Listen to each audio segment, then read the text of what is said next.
Welcome to Full 42. Are you still laughing at the intro? I'm really curious how many of those poses we do during the show. Like, I'm sure I do it constantly. Oh, definitely. Yeah. Yeah. That's why I started. I think the first pose in that is you doing that. Yeah. That's great. Well, the more I talk, the more you do faces like that. Usually. So. Yeah. This is Full 42. We talk about a bunch of geek stuff, usually board games. Sometimes we venture out into movies and other stuff. And today we're venturing out into the best movies of 2000. Of this century. Yeah. We've been doing the 90s, and we covered all the 80s in one go, which I think was a mistake. Maybe we ought to go back someday and just go through the 80s, because honestly, that list of all the great movies from the 80s was just too long to do. Ridiculous. 2000 turned out to be a pretty good year. 2000 is a good year. I like, though, that we could say that we covered the movies from the late 1900s. That's weird. Yep. No, I don't like that. Jackie Robinson. Oh, for 42, yeah. Yeah. This is the hat that Daryl got me. Nice. Yeah, because of that, obviously. So before we get into the whole list and stuff, we'd like to have an actual show where we hang out and talk about silly stuff.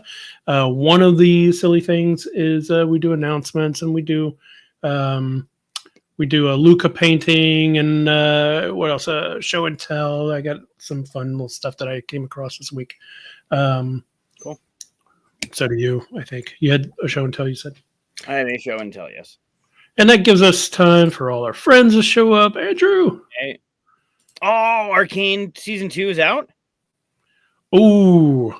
Well, okay. You know what I'm doing later. Yeah. Yep, gonna start watching that. If you haven't seen Arcane on Netflix, oh man, the first season was just one of my favorite series ever. Yep. And that's saying a lot. If you know me, you know I watch a lot of stuff. It is extremely well done, for sure. Yeah. Nice. Saturday, really? Cool. Yeah, that's gonna happen later. First 3 episodes. Oh no, they're dropping it like per episode. Because when I watched the first season, I just binged it. I think I watched it in 2 days. Yeah. Yeah. Okay. Well, I'll have to take some vacation days or something. No, I actually had today off. That was nice. Nice. Did you? I every day. I'm off every day. You're off every day. That's nice. I work remotely, right? I do work at night and weird hours just to get stuff done. Yeah. I mean, I used to work at night because I still work remotely, but it's really nice to just say like these are the hours that I'm working, kind of thing. I do push it up though. I start work at 10:30 and stop at 7:30 because in the mornings as you get up and do your stuff, then like go to Kroger and all that stuff, it's really nice just to get it over with. But yeah, that's pretty good. Privileged life. Yeah, working remote is it's definitely got its benefits. I have a hard time shutting it off. Like when 7:30 comes for you, I'm sure you're like, okay, I'm good.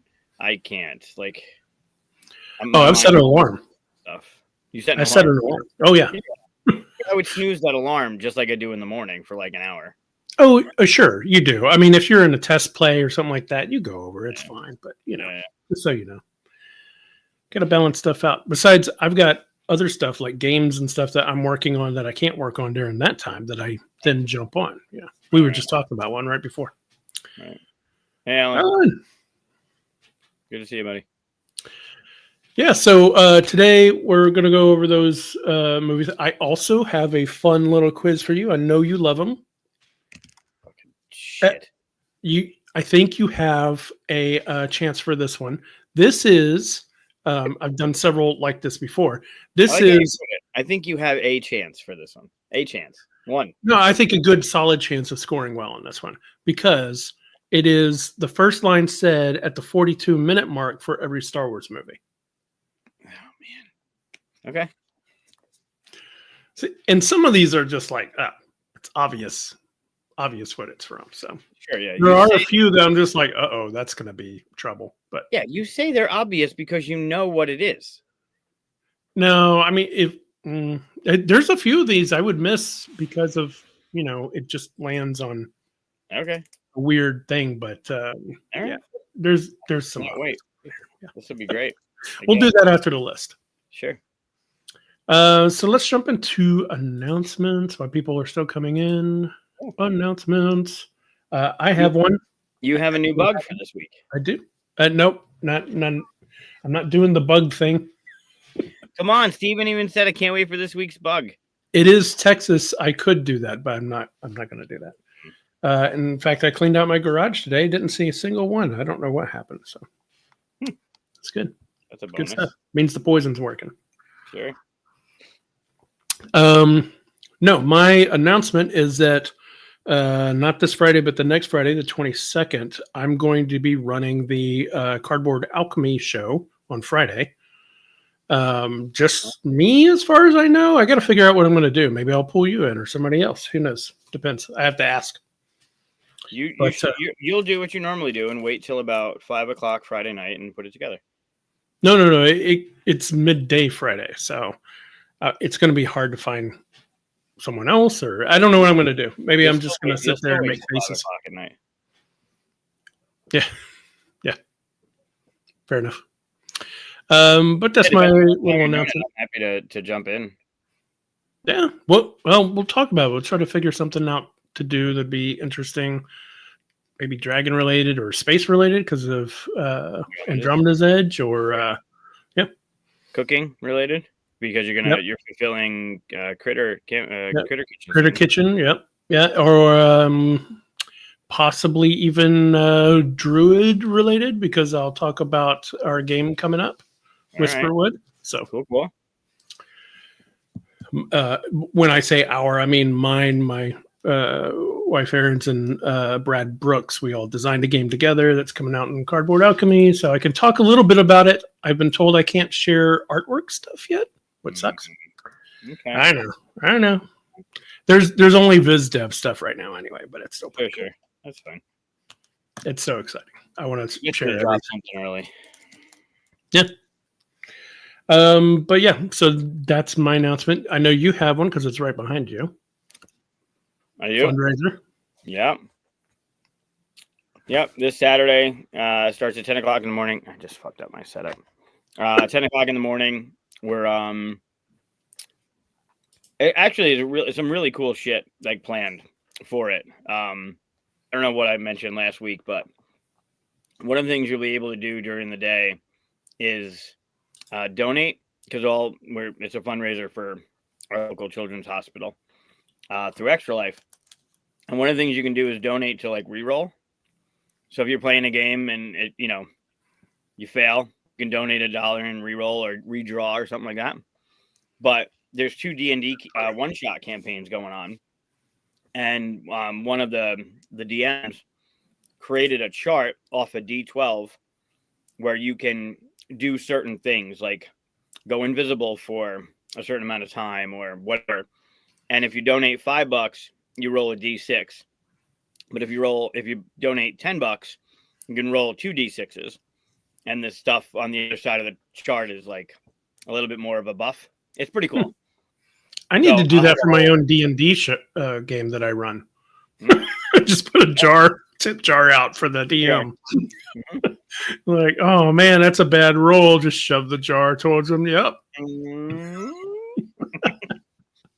No, but that's a cool idea for the fundraiser. Yeah, it'll be good. John, hey John. John is running. There's a game called Tabletop Golf Association. It's like you might have seen ads for it, but it's got like a ball bearing and a whatever, and you flick it, and the hexes are big, and there's like water and sand and forest or whatever, and it's golf. So he's running a tournament with an entry fee that's a donation. Currently, we have 18 bundles of raffle stuff from companies like The Op and R&R Games. Helena from KTBG is donating stuff. We have stuff from breweries around the area. Like, it's been a tremendous feedback, but a tremendous outpouring of support from a bunch of people, which I'll post during the week about it. But that's awesome. It's shaping up to be pretty fun. If you want more information, go to our Discord. The link's in the in the description. Yeah. And we'll give Yeah, you more so just go to information. the Discord. Either find me or head over to QSCon. QSCon's got a channel all for Yep. 24-hour and 2. Cool. So That's awesome. Man. Yeah, it'll be fun. I'm looking forward. We'll go over it on Monday and how it went, but I'm looking forward to it. It'll be a good time. What do you do? What do you play? Do you play? What do you do in it? What are you gonna do? Well, basically run it, right? Like especially like when QSCon hits, I'm at the table and I'm checking people in and letting people know like what to expect for the day and where things are and shit. I'll play some stuff. I'm not sure how much stuff I'm gonna play, but yeah, I was gonna ask if you're gonna get to do any like role playing or anything like that. No, I'm probably not. I won't do the D&D stuff. You've never done any of that stuff, have you? I have. I played Call of Cthulhu for a while. Oh, really? Oh, okay. Yeah. I didn't know that. Yeah, I love Call of Cthulhu. That's those are interesting ones because you're always up. Thematically, you're always up against something that you can't win anyway, right? Oh yeah, it was a great campaign. The two highlights that we still kind of talk about is we entered this room and there was a tapestry on the wall, and immediately it's just like with Mansions of Madness, the story I told a couple shows ago. Like the guy's running on fire out of the house and he's like, "Don't go in the freezer," and I went immediately for the freezer. We get to this room, the door shuts, there's no longer a door, and there's tapestries on the wall. So I'm like, I want to touch the tapestry. Nope. I touched the tapestry. I got knocked out for the rest of that thing. Yep. But then we ended up in the desert. This is much later on. We ended up in a desert. A Chthonian came out. We camel crafted because there was a desert storm coming through. So we like skinned a camel, dug a hole in the sand, and covered the hole with the camel tarp. So the DM gave us camel crafting as a skill. Camel crafting. And then when we ended up into the tunnel, we came across this room with this wizard with all these books. And he's like, I can help you do whatever you need to do, but someone's going to have to come back here and become my apprentice. I'm like, fuck it, I'll do it. So my character still lives today as a worm wizard underneath the sands of these pyramids, learning and doing whatever. Like my character still... The camel crafter. It's super fun. I loved the whole story arc. It was great. It was really fun. That's fun. I love RPGs. I love that was my favorite. That was absolutely one of my favorites. Yeah. Cool. So that's this Saturday, 10 a.m. at the Collegian if you're local or semi-local or planning on coming in. Very cool. I have some show and tell stuff. I come across geek stuff all the time whenever I'm cleaning stuff out and all. I came across all my comics this week. The comics you drew when you were 12? No, not that one. We have an episode where I show that one. We don't need to show that one again. I just pulled out some of my favorites. X-Men #1. Oh, nice. Cool. You have all 4 covers? Death of Superman. I do have all the multiple covers except for one. I'm missing it. I used to have it, but it's the last one on the right side with Magneto. I don't know where it is. I can't find it. So I'm kind of worried about it. Death of Superman. Spoiler alert, he comes back. Yeah. Is that still sealed? That one is the one. I got one open that I read. Yeah.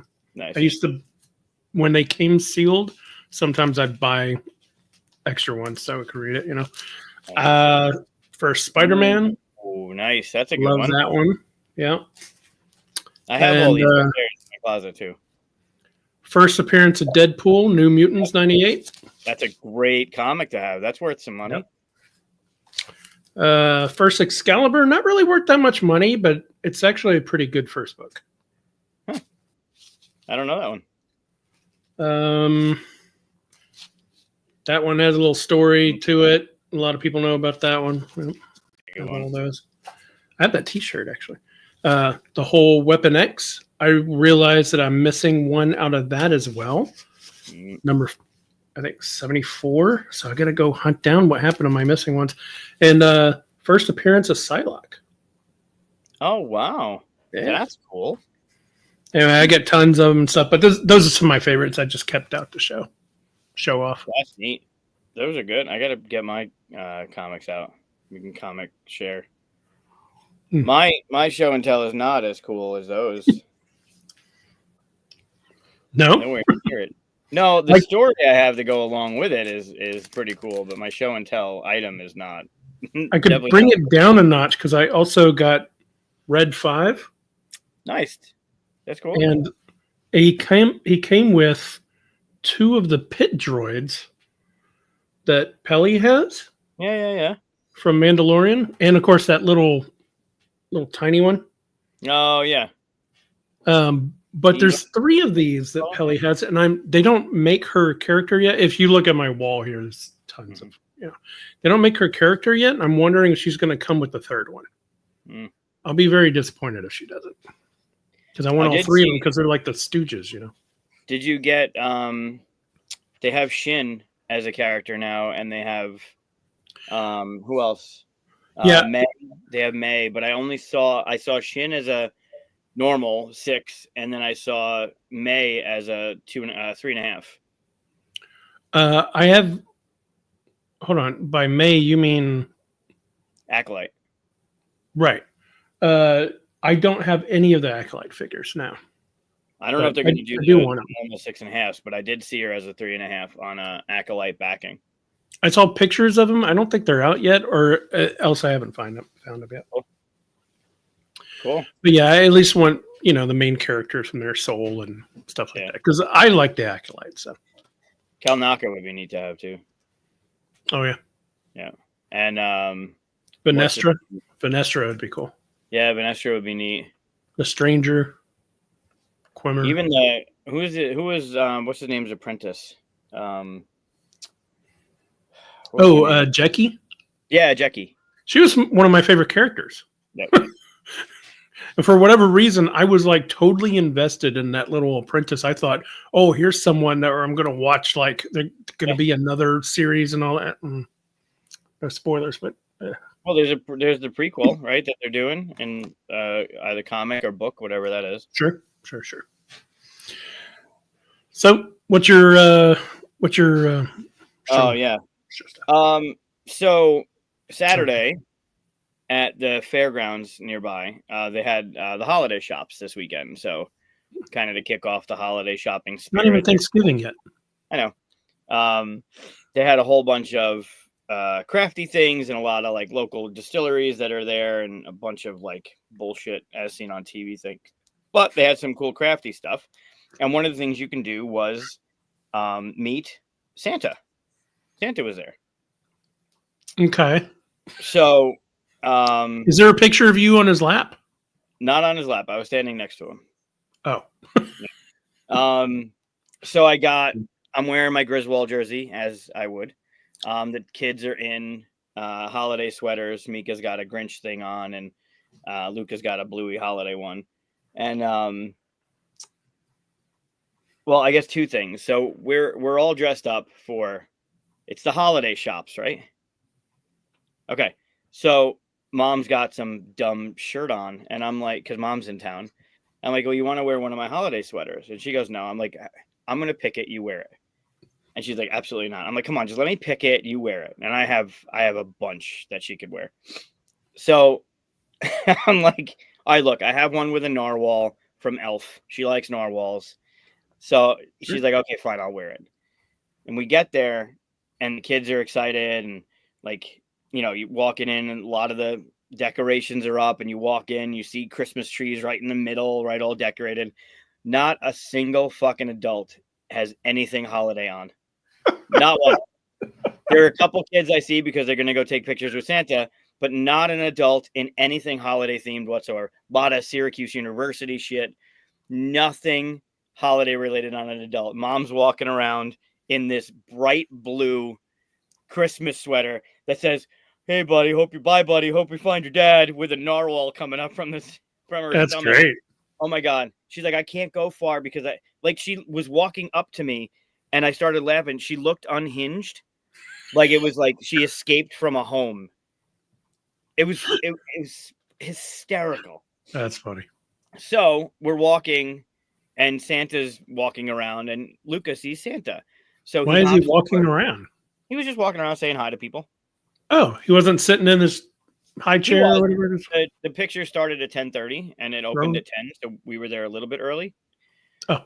So he comes over and he's talking. Luca gets all excited about Santa. So Luca hops out of the wagon and goes over, and he's standing in front of Santa with his hands clasped behind his back, like just like paying full attention to him. And you know, Santa's doing his whole thing, like, "What do you want for Christmas?" And "I hope you've been good," and blah blah whatever. And he's like super excited. And so he comes back and he's got a big smile on his face. And I'm like, "Go give Santa a high five." So he goes over and he gives Santa a high five. And then he comes back and I whispered to him, "Give him a too slow." Because lately he's been doing the high five and then pulling back and going too slow. So he goes over and Santa doesn't know. So he goes over and he goes high five. And then Santa goes to high five and he pulls away and says too slow. So he too slowed Santa. That's it was funny. hysterical. Oh my God, I lost it. It was so funny. So yeah, that happened. So anyway, my show and tell, it was pretty funny. I'm not showing you. You were doing a show and tell. I am, but I was going to show you a picture, but you would use it against me. Yeah. So from one of the shops, I bought this, and I think it's absolutely. This is the shop. I mean, I might as well. It doesn't Ginger really, blue decor. Okay. Yeah. Not that I'm anything. This is the cutest fucking thing. Oh wow, that is cool. It's kind of off center, It is a little off-centered. but that is cool. Isn't that neat? You should punch a hole through it and put a real light bulb on the nose. Yeah, I don't want to do that. No, but I wonder if you put like a really bright LED behind it, it would like glow. Yeah, The red maybe. one? Well, no, it's this is thick. Oh, It's like paneling or something. It's a thick piece. You'd have to punch a hole or shave it down or something. But yeah, I thought it was really neat. yeah, that's cute. So that's my show and tell. He's hanging up in my living room right now next to a Christmas picture of So Luca. you're a early November decorator. I would decorate the whole house early if I could. I'm not going up in the attic and getting everything. The only thing, well, I have two things up all year. One is a picture of Luca laying on a blanket that says "My First Christmas" with a my big long Christmas Santa hat. Sure. And then I have a wooden thing that says "The jolliest bunch of assholes this side of the nut house" from Christmas Vacation. I have that hung up all year round, and now this is up on my wall. Plus the Christmas lights behind you. These are up. These make me feel good, so I leave them up all year. Although they're more like New Year's lights, aren't they? I guess there's red in there. No, they got all the colors. But you don't normally have purple in Christmas lights. There isn't purple. Oh, is that blue? It looks purple from this, but Oh yeah, no, I that's can blue. see blue though. I can see blue, yeah. Yeah, blue, yellow, red, green, orange. It's too early for Christmas stuff. I like, and it's not a hate of Christmas. I love Christmas, but I just want each thing to have its own feels. I want the orange leaves and the autumn's things and pumpkins and all that stuff. Yeah, that's already all our trees are dead. There's no leaves on the trees anymore. It's all gray. All our trees are green. They never turn colors, but I want the decorations of it. That's why we decorate early, is because all the color is gone from nature at this point. It's all gray and dead. So we add the color. That's fine. Sure. Our trees never change throughout the year, so that's so unfortunate. It is. There every now and then there's one tree that's like in a row of green trees changing colors with the fall, and you could tell it looks embarrassed, like it didn't know it wasn't supposed to change. It's embarrassed. And you're like, what is that tree? We need more of those trees, right? Yeah. Since the beginning. Well, I mean, that's fair. September's a good time to start doing all that. Yeah, I think typically it's there's Thanksgiving and then Black Friday is kind of the kickoff. Like that, I'm okay with putting up like the tree, because if you wait till December, you have you go through all that work, putting up the tree, decorating the house for what, a few days? Like I'd rather have it up longer to. Oh, sure. I mean, do it right after Thanksgiving if you want. I just, I kind of want each holiday to have their own thing. Halloween should have their own October. Thanksgiving gets November. And you can go Christmas off into January. I don't care. Oh yeah, I've left my tree up till March. That's the longest I've left it up. Yeah. But yeah, Christmas goes till, well, this year it's Halloween, Christmas till the 27th, and the 28th is Thanksgiving, and then it's Christmas again from the 29th on. Yeah, it is late this year. I think it's like the It is. fourth Thursday. Yeah, it's the 28th of 30. Weird. All right, so that's all announcements. I know you got a Luca painting for us, right? I do have a Luca painting. All right, so this one, we go through this all the time. I feel like everybody kind of knows by now, but just in case you don't know, Luca just turned 3 2 Saturdays ago. He's been painting on watercolor on canvas, 4x4 canvas with watercolor for the better part of 2 years. And every Monday for the past 2 seasons, all of this season and last season, which I have an idea for next season. I think it's going to be pretty cool. Every Monday I show a painting and we try and determine how dark Chris's mind is. I don't think it was dark last time. I did a Pokemon last time. Yeah, I think you were okay last week. This week you'd probably be good too. So it's like a Rorschach test. Let's see what we all see. You say in comments, even if you're watching this later. So this is done today. Oh, nice. Okay, a fresh one. A fresh one. It's dry, but it's still fresh. Oh wow, that's so specific. Normally there's a lot more stuff in there, but it looks like he was really trying to do a thing. Well, this one is named, so I will tell you the name afterwards. Okay. Comments, tell us what you see. Okay. I mean, it's kind of weird. Let's see what other people see. Okay. That's a good one. Reindeer Sarah. eating poop. Okay. Where's the... I see the colors of what she's saying. Definitely a Christmas tree. Okay. I could see that. Yeah, I was also Christmas themed, and it might just be from your story, but I see it like elves, but with a red beard that goes all the way around. Okay. And he's got like a green tutu and red leggings and then green feet. See that? And then the one next to him is kind of like a really shorter elf, and for some reason they're white with snow behind them, so you can't see them. Yeah, they blend in. That's how they get around. Yep. We got a dancing frog. Hello, my baby. Hello, my darling. Hello, my Oh my God. Do you know that frog's name? Oh, I used to know. I do know he has a name. I can't remember now. What is it?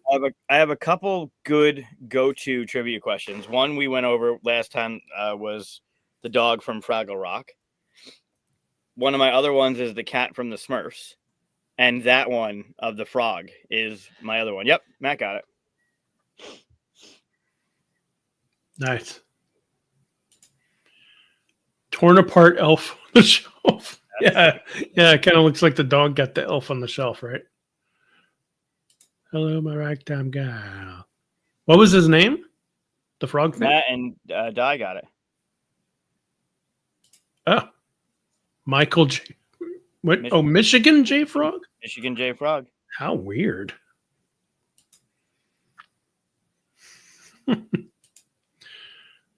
Wow. Yeah, I don't know. I mean, I wouldn't say mine was the best either, but Michigan, really? I have nothing against it, other than the fact that when I visited Michigan, it was absolutely gray and all the trees were dead. So it was like the worst time to visit. And I was like, this is December, early December. That's even worse. Yeah. It was kind of depressing feel. Yeah. But I was assured that it's not like that all the time. All right. So we got a lot of guesses in there, but so what's it called? And what do you say? So, I can't. I know what he was going for when he started painting. Oh, okay. So it is Santa with reindeer. Cool. Well, we got the Christmas vibe. Santa, Christmas tree, reindeer. Nice. Yeah, we got the Christmas tree. I still see the elf with the because see his little pointy shoes at the very bottom there, how they point up. Here? Yeah, right there. Those are his little pointy shoes. Mm-hmm. And he's got the he's like an Irish elf. He's got a red hair, beard, and all the way around. Yeah, there you go. Yeah, Irish Santa. There you go. Also, Evan knows what's happy up. birthday, Evan. Yeah, happy birthday. Was that today or yesterday? I think it was yesterday. He finally turns 21. It's amazing. Can finally drink. Yeah, well, Yeah, there you go. that's a cool one. Nice Christmas one. Yeah. Very fun. Okay, That's so the 91st painting that we've done. wow. That's more 91. paintings than I've done. Mhm. My dad was an oil painter. 91st one we've gone over. He painted 3 today. I turn 21 every year. Me too, Evan. Me too. Not me. I think if I had to pick a year to stop where I was, it'd probably be 25. You should have said 42. Yeah, I don't want to stop there. That was not that long ago. Mhm. All right, so I guess we can. Do you want to do your fun little quiz before or after the top 5 movies of 2000? Either way. Normally we do it afterwards. Let's do it afterwards. Yeah, we'll do it after. All right, so we're going to talk about top movies of 2000. I put forward the normal left off any Star Wars or Star Trek movies because that's a whole list on its own and stuff. Although I don't think there were any this year, so that's not that big a deal. I would put sequels on here if I had any. I don't think there's a single sequel I wrote down in my list. No, I didn't either. I got something like 30 movies on a list. Some of them are like, they're okay, but I thought I'd mention them later on after the list. I know you're doing this one. Yeah, see, okay, so I am actually ordering mine. I'm peeling skin off my hand because my cat got me. I actually ordered mine in from, less fifth favorite to first favorite. We're going 5, 4, 3, 2, 1. Okay. You are just putting out 5 random movies that happen to come out in 2000. Yeah, I'm going to close my eyes. I'm going to just touch the thing and whatever one I come up with. That's it. You never have an order. I have 16 on my list, and I have 4 of them that are boxed off that I definitely am talking about, and the other one I don't know. I really hope that you step on like at least 2 of mine so that I can get to 6 and 7. I don't know if that'll happen. I mean, 2 of the starred ones. I have 3 starred ones now that I think are that you're going to talk about, and 2 of them are boxed. Like I would talk about 2 of them, but I think you're going to talk about them. Okay. So we'll see. I hope I get to talk about. We'll talk about whatever we want, but it was a really hard. This is a good year. We were talking about how 99 was one of the best years for movies. Yep. And it is, but this next year had a lot of fun movies. Like 99 had a lot of like, oh, okay, that's cinema movies, and there were some fun ones in there too. Yeah. But a lot of these are just really fun, like stick around fun. Okay. Okay. We'll see. All right. Well, you want to lead then with your fun movies of 2000? Sure. My fun movies. Do the whole. I'll put the thumb now on the wrong side. Hold on. Yeah. Do the whole like and subscribe and all that stuff. It's been working. We got a couple more this week. We had to make up for the dropouts. Yeah. We don't care about them. Got to do better. Yeah. Okay, so my number 5. Why I can't find a 5? There it is. Number 5. So my number 5 is one that I always forget to add to these lists. But then I remember, but then I forget. Then I remember and I forget and I remember again. Maybe I should just tattoo it on my skin to remember. It's Memento. Maybe take Polaroids of stuff. Yeah. It's Memento. Yep, that's one of the ones that starred. I love this movie. Yeah. Oh man, I love the entire concept and the way that it's done. One of my favorite scenes is where he's just running and he's like, "All right, I'm running. Why am I running? Oh, yeah. There's a guy. I'm chasing the guy." And then the guy shoots at him. He goes, "Nope, he's chasing me." And he turns around. Yep. Yes. And just like whenever I make these lists, there's a few movies I'm like, "Oh, I got to make sure to watch this again," kind of thing. And it's been too long since I've seen it. So yeah, Memento. If you haven't seen it, it's basically the guy has no short-term memory. He forgets things after, what was it, like 20 minutes or something like that? Or it's not really a specific time. It's more just like the experience, like once he finally like calms down, or if he kind of takes a break or even sleeps, right? He forgets everything. Yep. So he has to tattoo everything on his arms and chest and all that stuff, or write notes to himself. And it's very, very interesting. And of course, it's a murder mystery too. So it's it's Guy Pearce, right? If I remember. Yeah, Guy Pearce, a very strange actor that doesn't pop up in a lot of stuff, but when he does, you're like, "Who's that guy? What's that guy's name?" And it's always and he did a great job. Phenomenal movie. I love the concept of how it's told. It's told in black and white and color, and they're told in different timelines. Like one's going backwards, one's going forwards. It's fucking phenomenal. Yeah, because if you show the story in little bits going backwards, and you're experiencing it like he experienced life. Yeah. So it's really, really interesting. Yeah. It's such a cool movie. Yeah, I would highly recommend it. I would say all of my 5 are still completely watchable, stand up to today's standards, all that stuff. Yeah. If not, there's some good ones that hold up for sure. A lot of good ones. So what's your number 5? So 2000. I'm right in the middle of my tenure at Blockbuster, doing the store manager thing.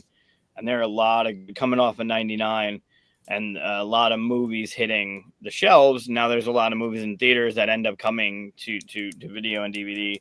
And I watch these a lot. One of which is Pitch Black. Oh, that's my number 7. I love Pitch Black. Pitch Black was such a fucking cool movie. Mm-hmm. Just from beginning to end. I love the concept. It was kind of like that mystery of like what's happening here, and then they realize something's happening here, and the whole like you don't have to run fast, you just have to run faster than the people behind you kind of thing, right? Sure. I loved it. I loved learning about the especially in the future movies, learning about Riddick. Those creatures are fucking brutal. I love Pitch Black. I'd watch it anytime. Yeah, and there was so this was my first introduction to Vin Diesel, right? This is what made him famous or whatever. He may have been in some other stuff, but not as the lead for sure. Right. The idea of him having his eyes made to where he can see in the dark, because he lived a life in a prison that was underground or something like that. And then, of course, he becomes, easily the most survivable person in this show. And he's more dangerous than the creatures in some regard. So, yeah, he knows how to survive. That's for sure. Yeah, he's a avid D&D player. Yeah. Yeah. No, good pick. There's a series of him with other people playing through a campaign. It's on YouTube. I forget the name of it. I think it might have been Matt Mercer was the DM. Oh, that's pretty cool on that one. But yeah, there's a whole thing that he did. I know Deborah and Wall has one. Yep. I hadn't watched that one though. It's hard for me to watch RPGs on shows because they're done in a way to make them entertaining to watch, and that's not how it is whenever because you're not like talking it up for the camera and stuff when you're playing it normally, right? So it just doesn't feel the same to me. So, Maybe you should. Maybe that's how it should be done. should be. I did actually film an RPG once because it was for a test play to show a publisher of RPG that I created, and they asked for it. It was just felt weird. But, yeah. Ones. D&D. I mean, the whole Riddick series is great. They had a video game too. I think 1 or 2 of them. I still think Pitch Black is the better of the bunch. Really? Chronicles of Riddick is my favorite out of them. Chronicles is good, but it seemed, it's stupid to say, but it seemed almost too fantastical of a movie. See, I liked it because it opened up the world to something like it made it more unique than just some people in a spaceship, right? Right. Yeah, for sure. But yeah, and then 3 was just trash, unfortunately. Yeah, 2 was good. It just, I still, if I had to pick, I think maybe I need to watch it again, but I still would go to Pitch Black over the others. Oh, that's what it's called, D&D Soul. Okay. Oh, there you go. It is Matt. Cool. I thought he was joking, but that's yeah, different thing. Yeah. All right, so Pitch Black number 5. It's always trash except for Star Wars. What other 3s are good? Yeah. There's some other good 3s. 3 being trash and in Star Wars almost holds up because there are a lot of people that hate Return of the Jedi. That's my second favorite Star Wars. Yeah, I'm not saying you do, and I like it as well, but there are a lot of people that hate that movie. Those people just like to be hateful. No, Star Wars fans being hateful? No. Okay, so now we're bouncing. We're doing the snake thing. So you're doing your number. Yeah. So I'll go to number 4. I feel like there's always an animated movie in the list that has to be mentioned. This one it's one of my favorites. There's 2 of them actually. Are you going to do both? No, I'm doing one. Not both? Not both. Oh. Although I use that more. I think I use that more than I use anything else in this one, but I like this movie better. But yeah, Emperor's New Groove. That's somewhere on my list. I'd have to do. I love that movie. So many quotes, so many lines. Kronk is great. I think I'm not a huge David Spade fan, but I think he plays it so well. Ron Weber. Yep. Yeah, this is my wife's favorite animated movie. Maybe even favorite movie. I don't know, but so I've seen it a few times, but I never remember chunks of, I don't even remember now big parts of it. I remember he becomes a llama and then they get back and there's a hill with a house on it at some point. I just don't remember stuff about it. You should watch I don't know why. Yeah. You should watch it again. Yeah. I'm sure I will. Yeah. You should. Especially if it's your wife's favorite. But yeah, I think Emperor's New Groove is just it's fun to watch. It's heartwarming. I mean, there's some points where it's more frustrating, but I think the comedy in it, the lines in it, the story is good. I think there was Kronk's New Groove. I don't think I ever watched that one. I know there was the series too, right? Yeah. But I love the movie. Kuzco's poison intended for Kuzco. Yep. Matt, Mission Impossible 2 is like the worst Mission Impossible ever. Granted, I haven't seen the last 2, but I almost thought the whole series was not going to happen because of that one. Oof. Wow. I'm going to drop that. And then, I'm not going to put up his argument. That's nice. The one that starts off with him on a motorcycle or something, right? A motorcycle chase, or maybe it's the one where he's hanging off a cliff, or maybe that's all of them. I don't know. He's always hanging off of something. Look at that. Yep, he already gave you credit for the hat. Mentioned see you, who buddy. got it for him. That was 3, I think. Yeah.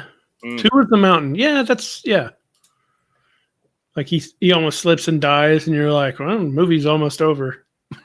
There you go. Corey's backed me up. Uh-oh. That's the one where they jump off motorcycles. Yeah.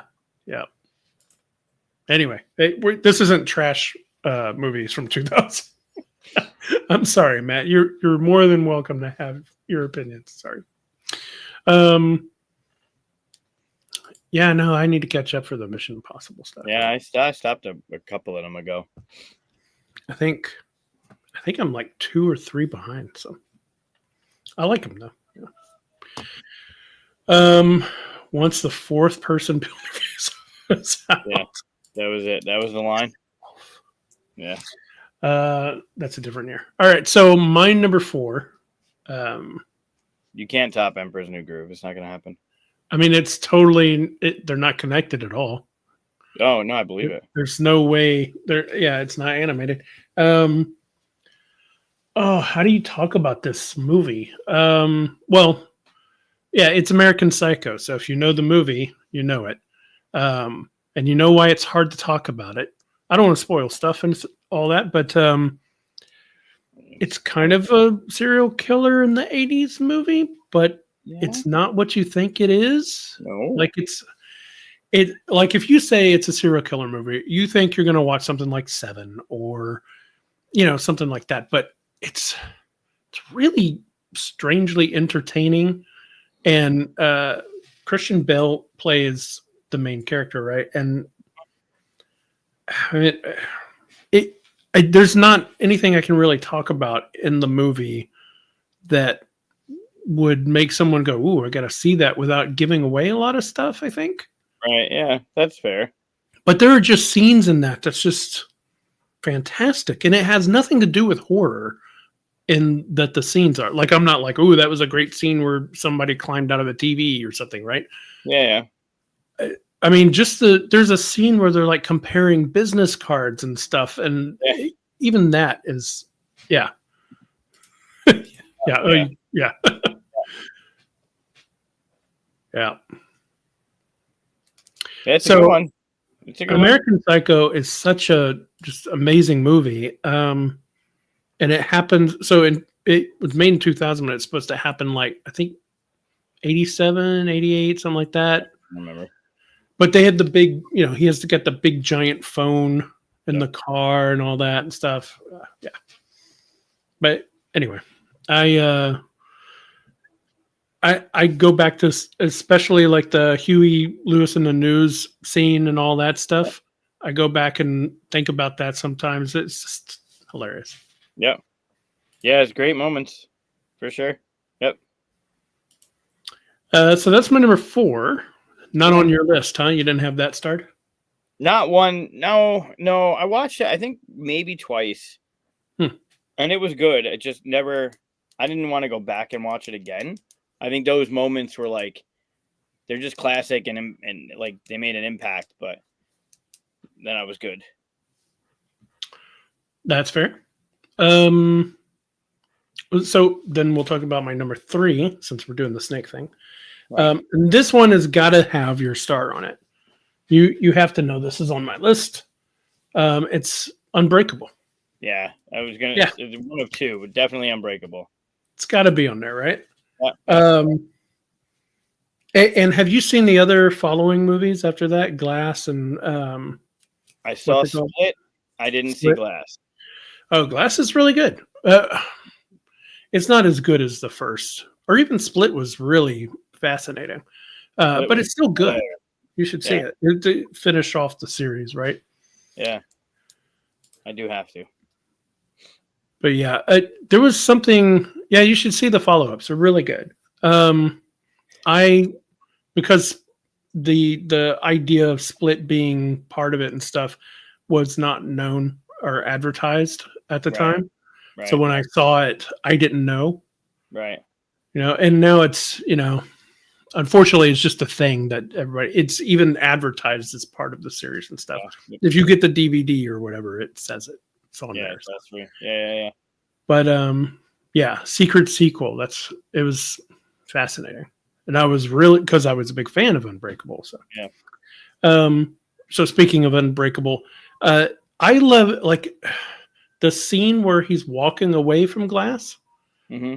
You know, just the way it's filmed and the blurry background and his face, the disappointment and all that stuff pops in my head first before anything else for whatever reason. I just thought that was a great scene, you know. Yeah. Yeah. It's a great movie. Yeah, it's Unbreakable. Yeah. It was Unbreakable going to be on your list if it wasn't on mine? Okay. Yeah, I mean it's boxed, but it's starred. Like I knew that one was coming out. Yeah. It's too good. It's too good of a movie, especially first run. Like when you first see it, it's awesome.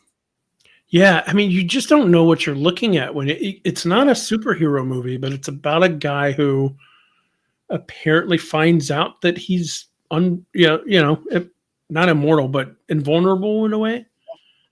And it's such a real take on it. It's not, Captain America or anything like that. It's just like some dude that has like trouble at home and has a kid and, what do you do with that? What do you do if someday you find out that you're just invulnerable? Do you do anything? You just go on about your life and go, okay, well, cool. Yeah. And also the being able to like kind of, it's psychic, right? He touches somebody, he can kind of like get a sense if they're evil and see some evil stuff they do. Yeah. Without that power, he's just a dude that doesn't get hurt in car wrecks, right?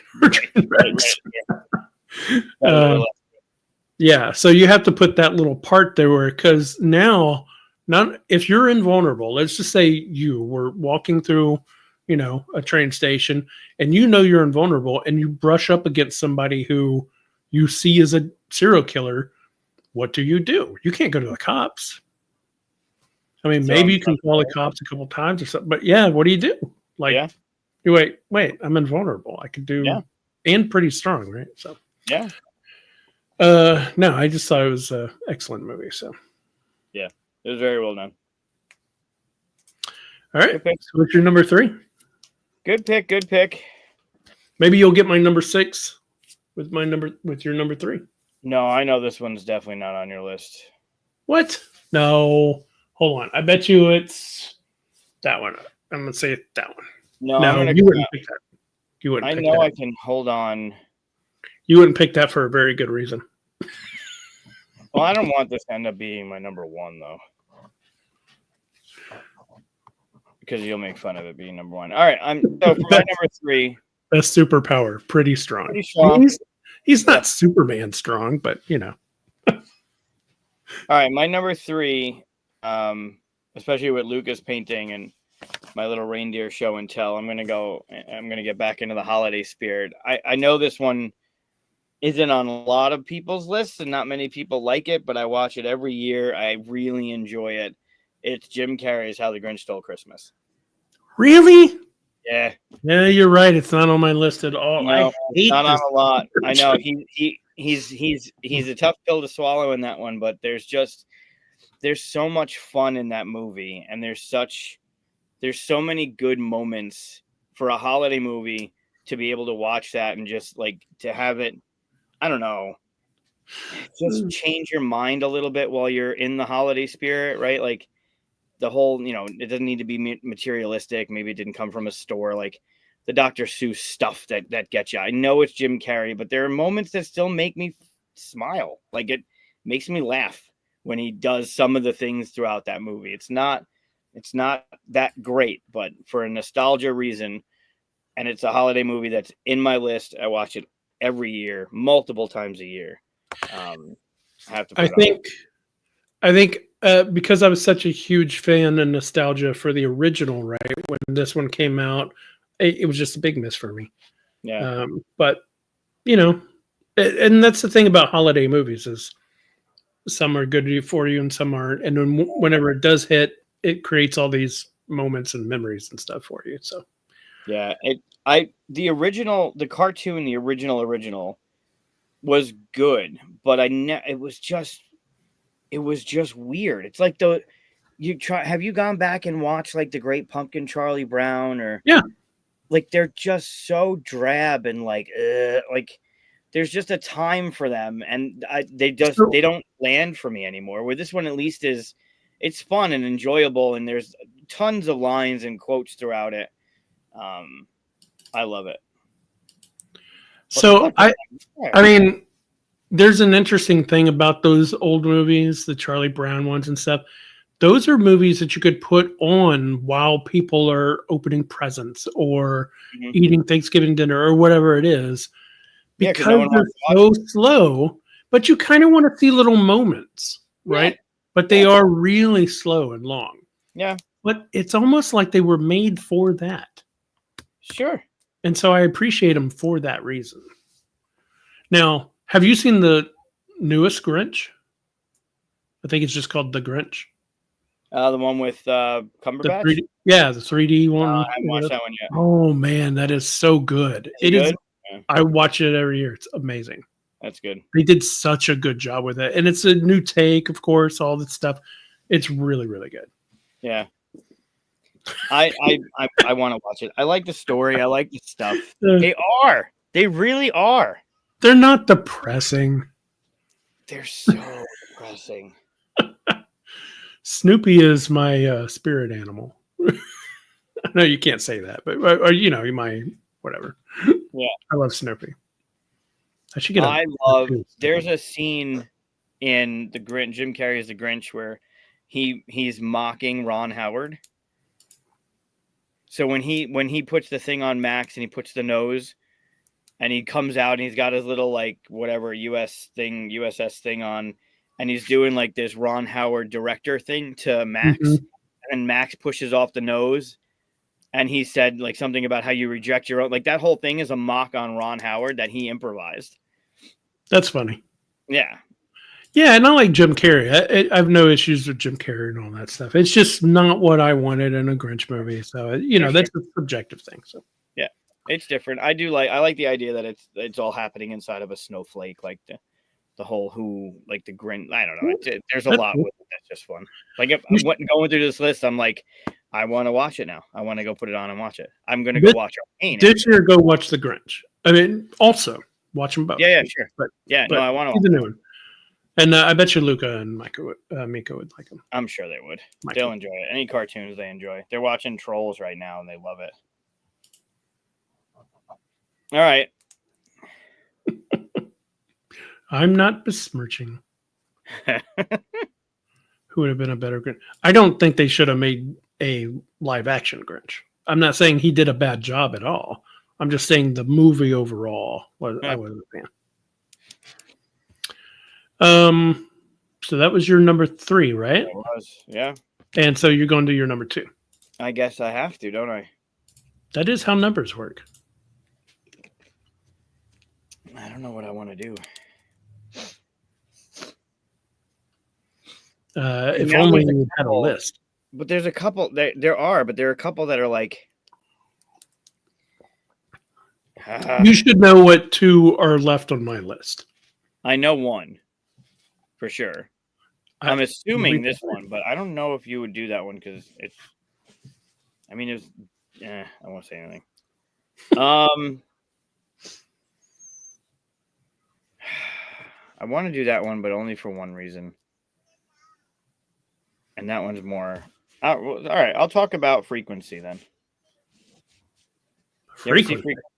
Yeah. I don't think so. What was it? I saw the poster of it when we were going through this. I was like, I've never seen that, and moved on. Yeah, Dennis Quaid. Something happens through radio transmission where he and his son can communicate 30 years apart. Oh, I've heard of this. Okay, yeah. I like the idea. Yeah, it's very. I mean, it's a tearjerker for sure, because like right off the bat, you know what's going on. But the idea of being able to talk to past relatives. There's one scene where he's I go watch it. It's a good Yeah, one. I mean, it seems fascinating. Yeah, the idea of it's really cool. I can't say too much about stuff that I could potentially be working on with a couple other people that maybe are in the chat, but the idea of being able to communicate over time through time was really cool for this movie, and it worked really well with the premise and what they were doing. Like it gets you. It's a good movie. Yeah, that's pretty cool. Yeah. Yeah. Yeah. Oh, I mean, there are some good ones. There are some really good ones, but I mean, being able to talk about Pitch Black and Unbreakable and Emperor's New Groove, there's good ones, but this one, of all the others that are there, I think this one hits a little bit harder than some of the other ones I'd want to talk about. So that one hits my cool. Of my top 5 in no order. That one is the second to last one I'll mention. So my number 2, I'm glad that we're doing the snake thing where I get to do 2 than 1, because you're gonna do this one and then you're gonna do this one. These are so they fought back and forth in my head. Like I couldn't make a decision, honestly, but in the end I picked Crouching Tiger, Hidden Dragon for my number 2. That was not on there. Okay. That's not on the list? Okay. That's not one of the ones I starred, no. So I was working at Dell and Dell Computers, selling Dell computers at the time that this movie came out, and they put on the big plasma screens that were like, I forget what they were, maybe 42 inches, and they were $16,000 to sell. Yeah, I sold one. But they put on there and showing off the speakers and stuff. We were in a mall where we sold these. At the Crouching Tiger, Hidden Dragon thing, where she's running after stealing the sword, and they're going from rooftop to rooftop, and the drums are like that, and it would vibrate like the whole mall because of the cool speakers that we were trying to show off that you could use and stuff. So I've seen that, and it would just loop that scene. So I've seen that scene maybe 100,000 times because it was right in front of me the entire time I was working. Right. But of course, before that, the movie, classic is a great way to do it. Yeah. I, of course, already love, we talked about Kung Fu movies and stuff like that. I already love that kind of stuff. But this had such a like fairy tale, but from, that culture feel about it. Yeah. That was just beautiful. It's a beautiful story. And I've tried to watch it dubbed before, and I don't like it. I go back to the closed caption kind of thing. I know that's not their voices, which is really weird because I know all of them speak English, all the actors, at least the main actors, right? And I see them in other movies. So why didn't they get them to dub their own voices? It's really, really great. At least in the one I saw, it wasn't. But that's hysterical because I'm also at Blockbuster from 99 to 2002. So a lot of these I saw on repeat because either they were clips were in the store or whatever. Yeah, definitely subtitle. Yeah. There's some movies, especially whenever it's like, I think Rumble in the Bronx had Jackie Chan dubbed, right? Yeah. Was it Rumble in the Bronx or was it the Super Cop one? I think it's the Super Cop ones. I think are dubbed. I think Rumble in the Bronx is him. Yeah. But and whenever it's kind of like that silliness and stuff, I don't care at all. But sure, Hidden, I almost said Hidden Tiger, Crouching, right? Crouching Tiger, Crouching Tiger, Hidden thing. That movie, Hidden Tiger is Crouch Dragon. Yeah. No. The acting in those scenes is so crucial that dubbed messes it up. Yeah, for sure. Yeah.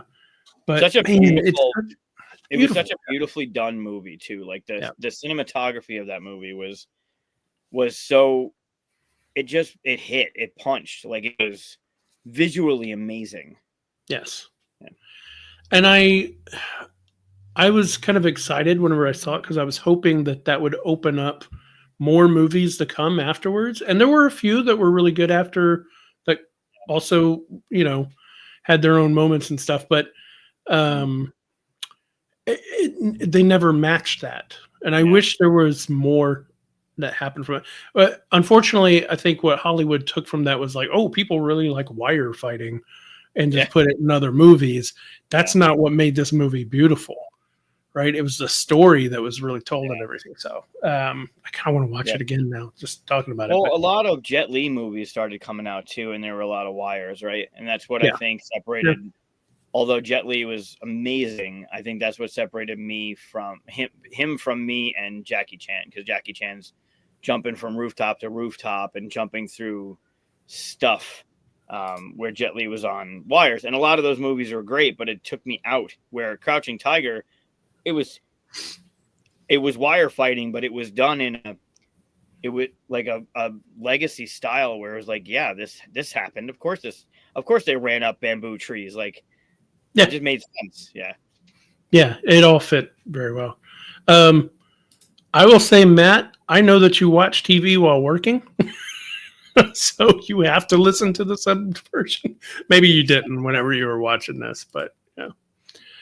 And then this, I don't like having closed caption on normally whenever it's a language I know, because then I'm reading instead of watching the acting. But that happened to me with Agatha. Every time I went to go watch Agatha, the subtitles were on. It was automatic where they had subtitles on.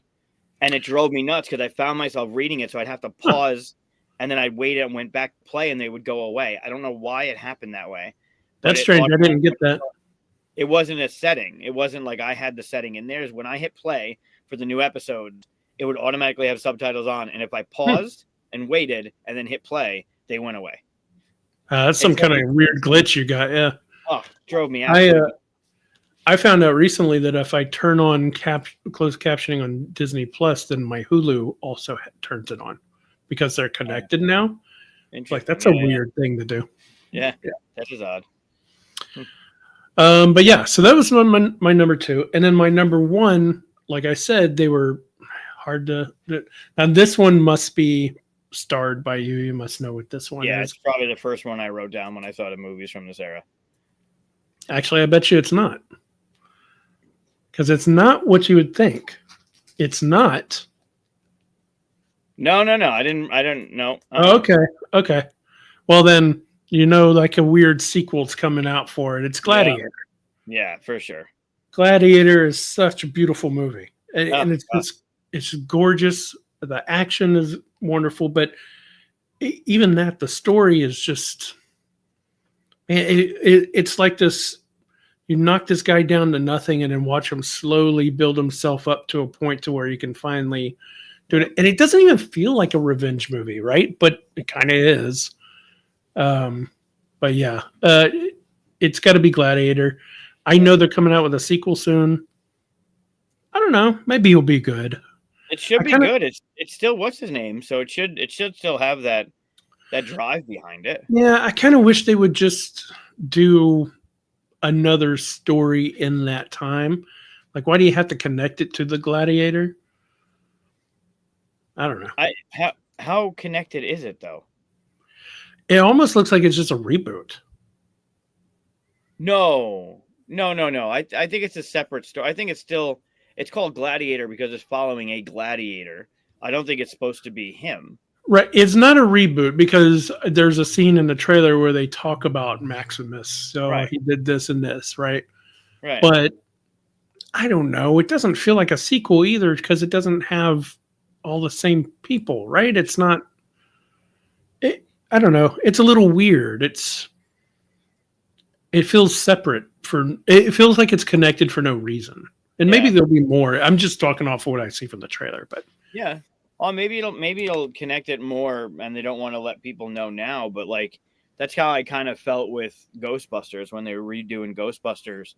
I felt like it was just disconnected from the original story, and it felt like its own thing, right? Not necessarily a reboot. Like the others existed, and this was future Ghostbusters. Like they found Ecto-1 and all that stuff. But how is that even possible? Wasn't he killed in the? Well, in any case, it might be a great movie, the sequel. I don't know.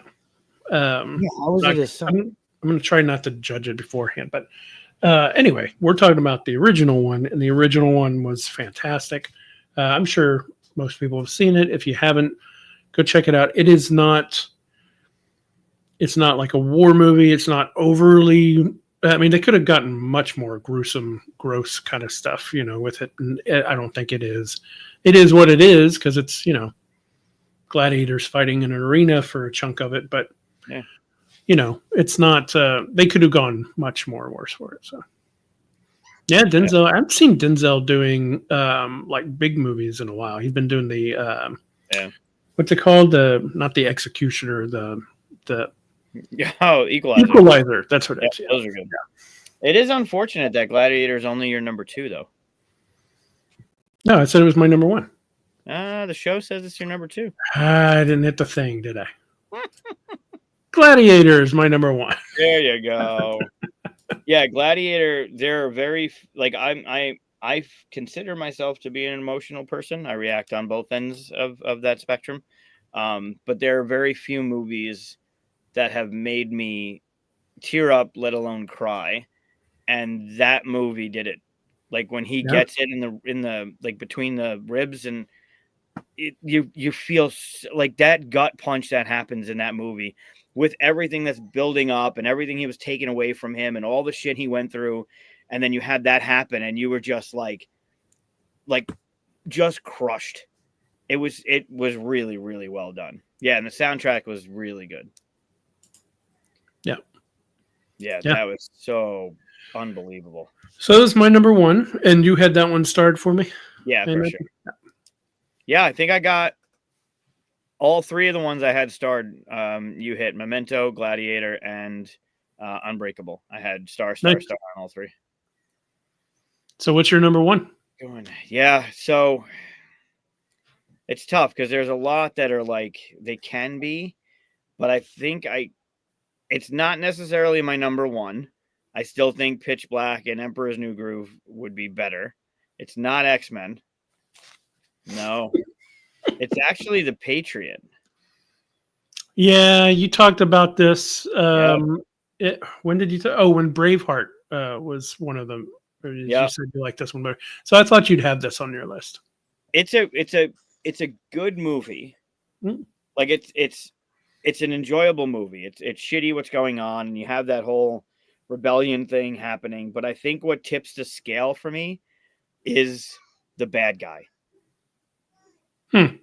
The villain in that movie, I don't know his name. It's not. I want to say it's John Hamm. It might not be John Hamm. Whoever that character is. I don't think John Hamm was an actor at that point. He plays him so fucking well. You hate him. Like you want to fucking murder him in that movie. He does it so good that it tips the scale for me. It's one of the movies that is done. He does that character so damn well.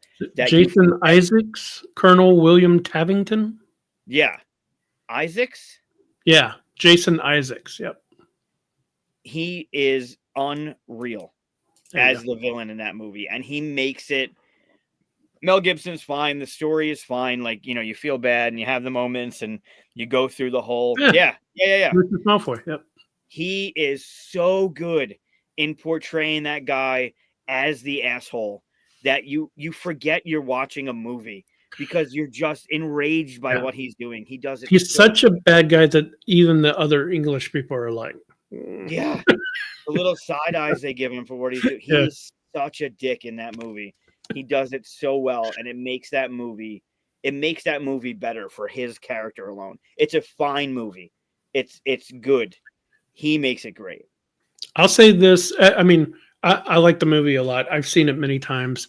It's my number 15 on here. Yeah. Wow, which is, it's not low for this list. There's a lot of good movies. I really liked that he fought with the tomahawks.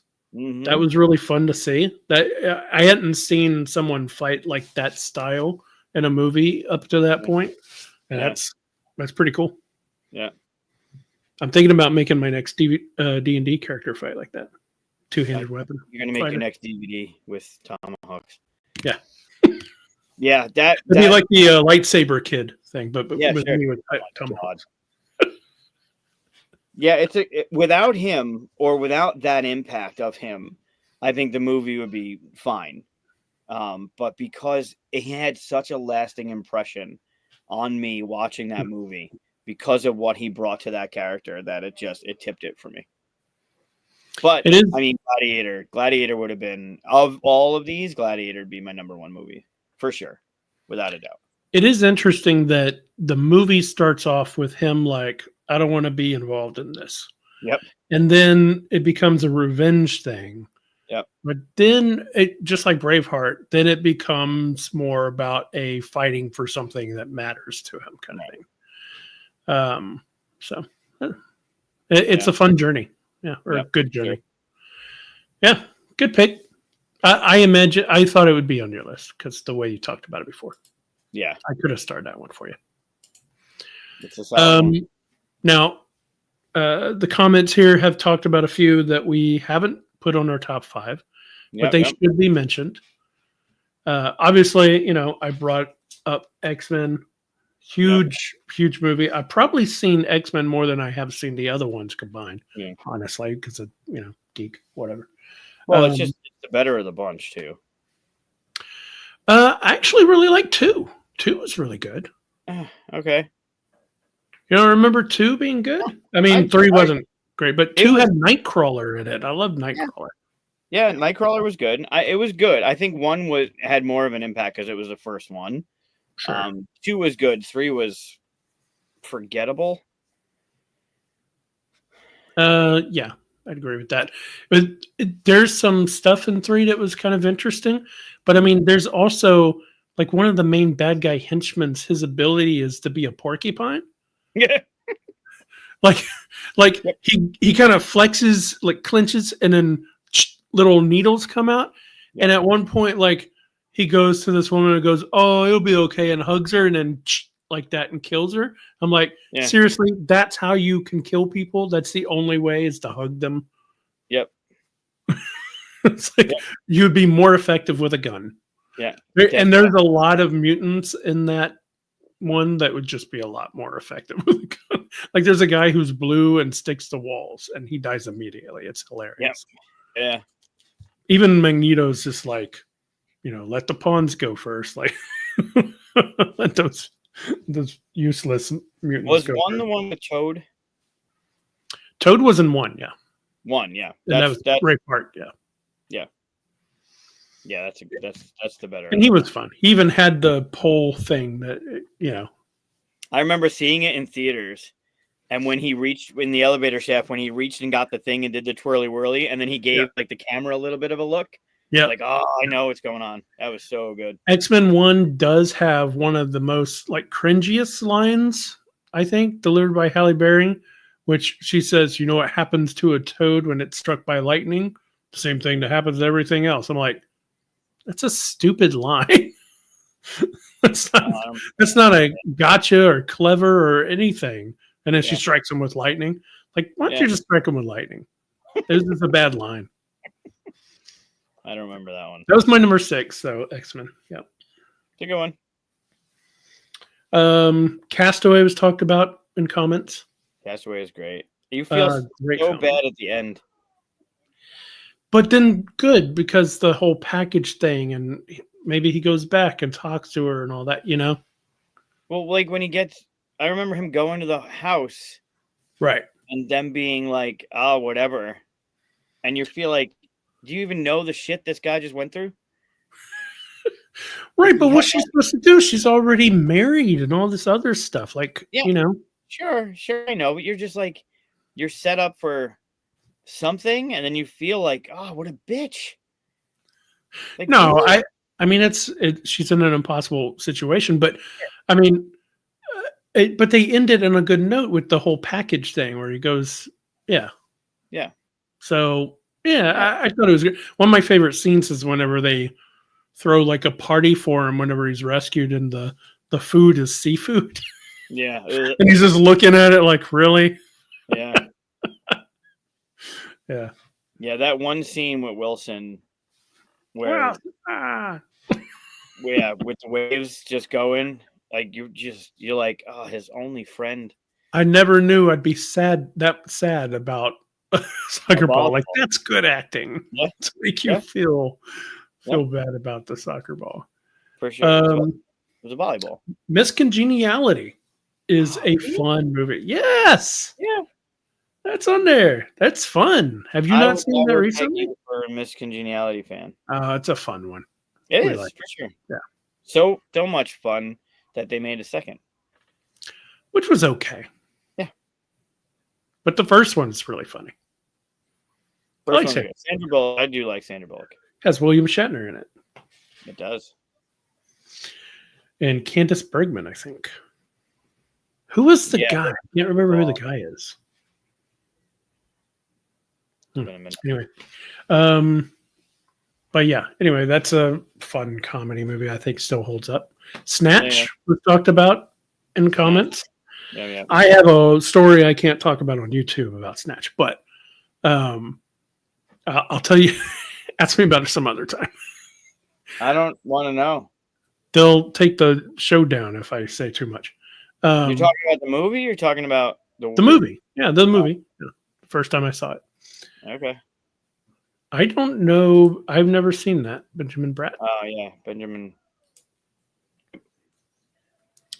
Charlie's Angels came out that year. Yeah. Silly movie. Yeah. Yeah. It had one of my favorite guys though.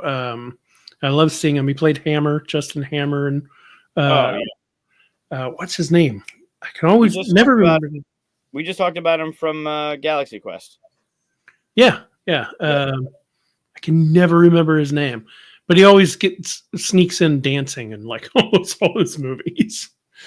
Someone save us in the comments. Yeah, I forgot it last time too.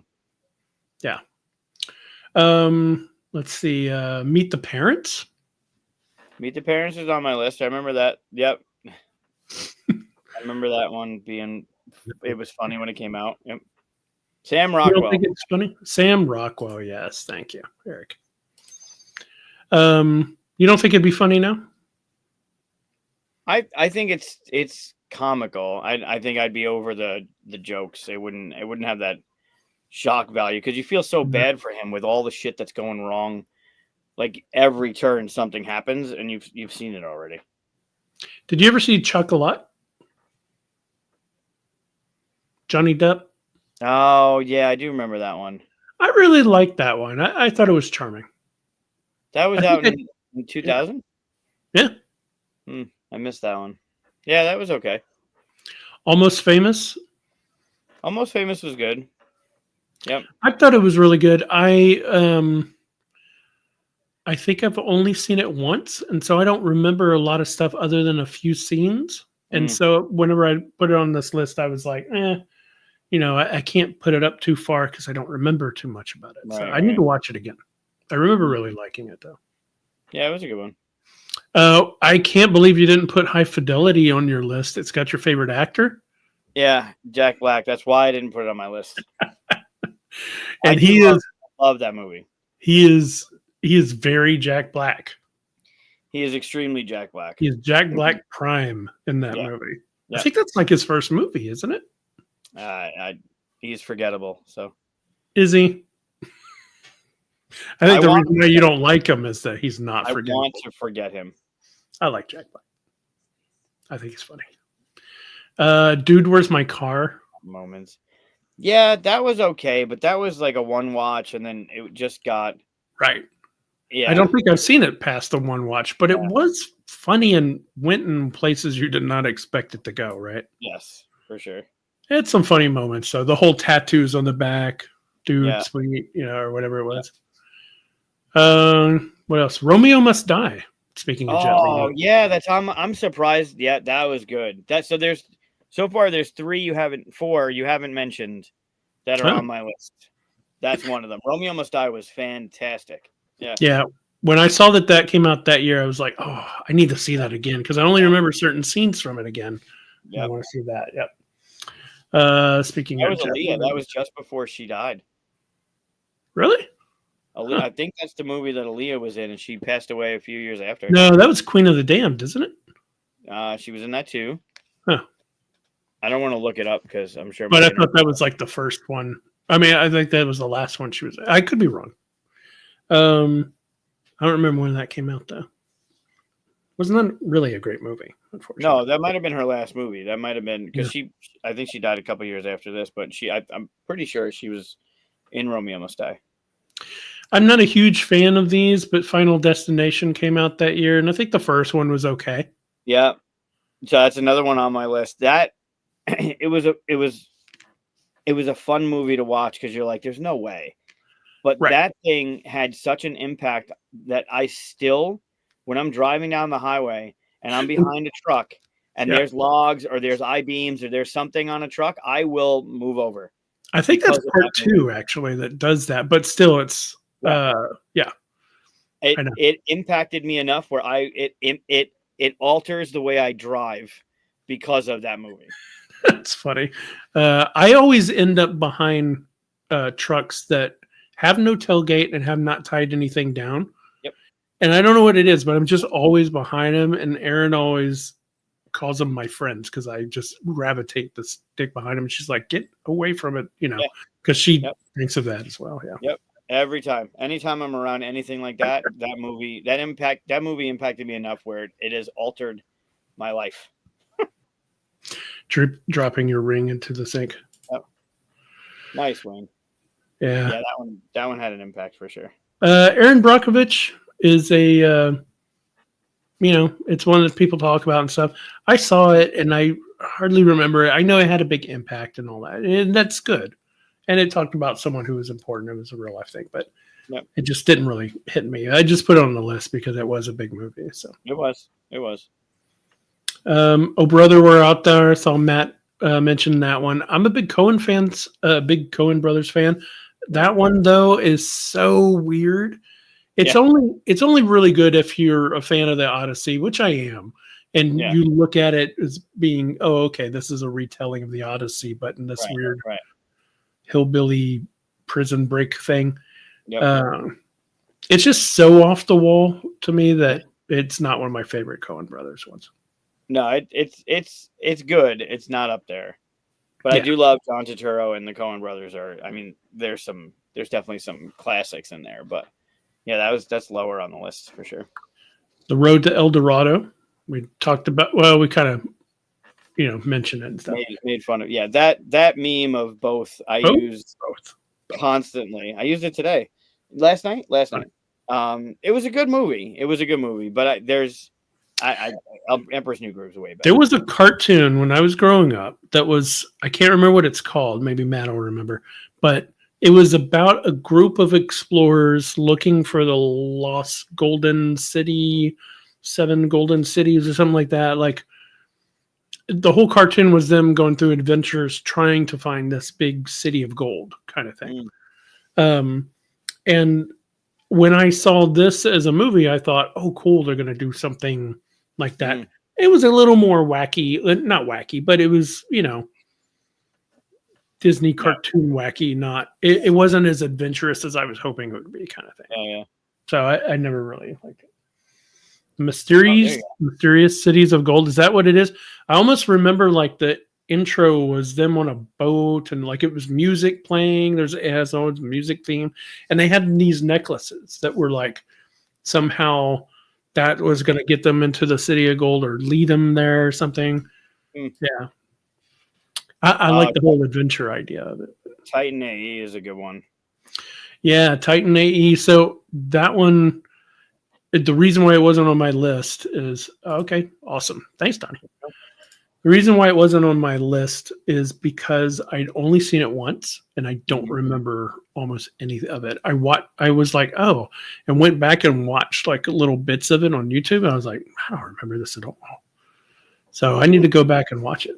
Watch it again. Yeah, that's a good one. It's been a minute since I watched that one. That's one to revisit. Let's see, The Whole Nine Yards. That was a fun one on the list. Yep. That was a fun one. They even did the 10 yards one, I think, which was okay. Yeah, it was also forgettable, but The Whole 9 Yards was a good one. Yep. What Women Want? Strange that came out the same year as The Patriot, right? They're Yeah. both Mel Gibson movies. Yeah. I just thought it was a funny movie. I don't know if it holds up anymore. Yeah, I have no desire to go back and see it. I remember watching it the first time, and I was like, "Ugh, whatever." I want to go back and see it just to see if the jokes hold up, because different culture, obviously. Yeah, they can't. There's no way. I can't imagine it does. I almost kind of want to see how cringy it is, but Yeah. I don't know. I don't remember Well, I it being mean, cringy, but maybe today it is. Yeah, What was that? I doubt it is, but give it 20 minutes and see. Yeah. Probably all you'll need. Gone in 60 Seconds. That's the Nick Cage. Let's go. Yep. Yeah. Yeah, that's a good one. That's Yeah. Yep. Ridiculous premise. Oh, for sure. How fast can you steal a car? And it's got to be this whole lives in danger and all this stuff. Like, imagine someone saying, let's make a movie and let's make the heroes be car thieves. Yep. And it's a life or death situation. You're like, what? Yep. Why?